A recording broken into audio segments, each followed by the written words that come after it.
ఒక అష్టభుజి ఉంది.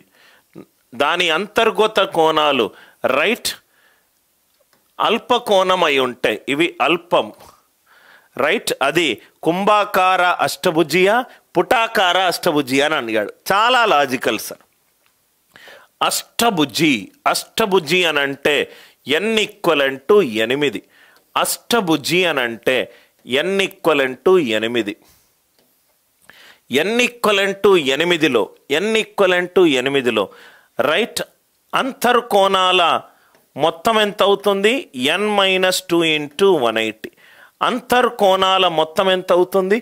n-2 × 180. 8 - 2 6. 6 × 180 ఎంత అయింది? అంతర్కోణాల మొత్తము 1080 అయింది. 1080 అయింది. ఇది n=8కి. ఆ 8 అంతర్కోణాలు ఇట్లా అనుకుందాం. θ1, θ2, θ3, θ4, θ5, θ6, θ7, θ8. మొత్తం ఎంత? 1080. మొత్తం ఎంత? 1080. అక్కడ ఏమన్నాడు?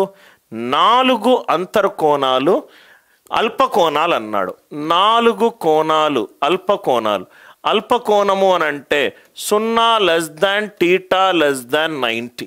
అంటే ఈ 4 కోణాల మొత్తము 360 డిగ్రీల కంటే ఎక్కువ. అంటే ఈ 4 కోణాల మొత్తము 720 కంటే ఎక్కువ. ఇది 360 అయిందనుకోండి, ఇది 720. ఇది 360 కంటే తక్కువ ఉంటే ఇది 720 కంటే ఎక్కువ ఉంటుంది. అన్ని వాల్యూలు సమానం అవుతే 180 180 180 180 అవుతుంది. 180 180 180 180 అవుతుంది రైట్.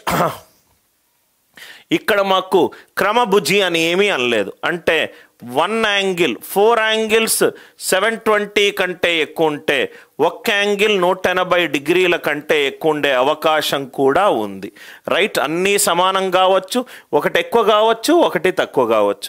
ఈ అవకాశం ఉంది రైట్. ఒక బాహుభుజిలో అంతర్కోణం కనుక 180 డిగ్రీల కంటే ఎక్కువ ఉంటే ఆ బాహుభుజిని ఏమన్నాము? పుటాకార బాహుభుజి అని అన్నాం. పుటాకార బాహుభుజి అని అన్నాం. చాలా మంచి క్వశ్చన్ సార్. ఆక్టగన్ అంటే అష్టభుజి. n=8. అష్టభుజిలో అంతర్కోణాల మొత్తం ఎంత? n-2 × 180. n వాల్యూ ఎంత? 8. 8 - 2 6. 6 × 180 ఎంత? 1080. 8 అంతర్కోణాల మొత్తము అష్టభుజిలో 1080.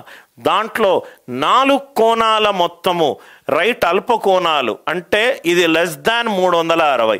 ఇది <360 అవుతే ఇది 360 అయిందనుకోండి, ఇది 720 అవుతుంది. Yes or no?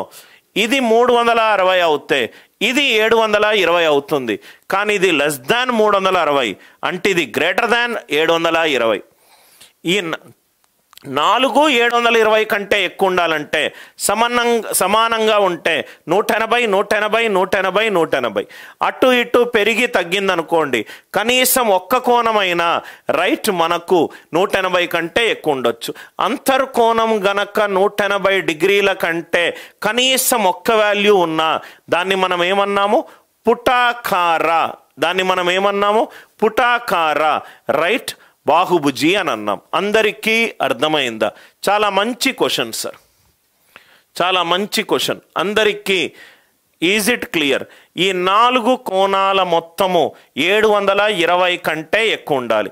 720 అయిందనుకోండి రైట్, అది 180 180 180 అయ్యే ఛాన్స్ ఉంది. కానీ 720 కంటే ఎక్కువ ఉండాలి అని అంటే అన్నీ కూడా 180 కంటే తక్కువ ఉంటే, ఇది 180 కంటే తక్కువ, 180 కంటే తక్కువ, 180 కంటే తక్కువ, 180 కంటే తక్కువ. ఈ 4 కోణాల మొత్తం ఏమవుతుంది? 720 కంటే తక్కువ ఉంటుంది. Are you all with me? ఇప్పుడు ఫస్ట్ ఆప్షన్ అనుకున్నాం అనుకోండి. ఫస్ట్ ఆప్షన్ ఏంటి? ఇది కుంభాకార బాహుభుజి అన్నాడు. కుంభాకార బాహుభుజిలో ప్రతి కోణము వాల్యూ ఎంత? <180. Less than 180, less than 180, less than 180, less than 180, less than 720 అవుతుంది. కానీ ఇది గ్రేటర్ దాన్ 720 కావాలి. First point. సెకండ్ పాయింట్, అన్నీ 180, 180, 180, 180 అయిందనుకోండి, ఈక్వలెంట్ టు 720 అవుతుంది. అది కూడా కాదు. అంటే లెస్ దాన్ 180 కాదు, ఈక్వలెంట్ టు 180 కాదు, గ్రేటర్ దాన్ 180 కావాలి. ఒక్క అంతర్కోణం 180 కంటే ఎక్కువ ఉంటే దాన్ని మనం ఏమన్నాము? పుటాకార బాహుభుజి అని అన్నాం. అందరికీ అర్థమైందా?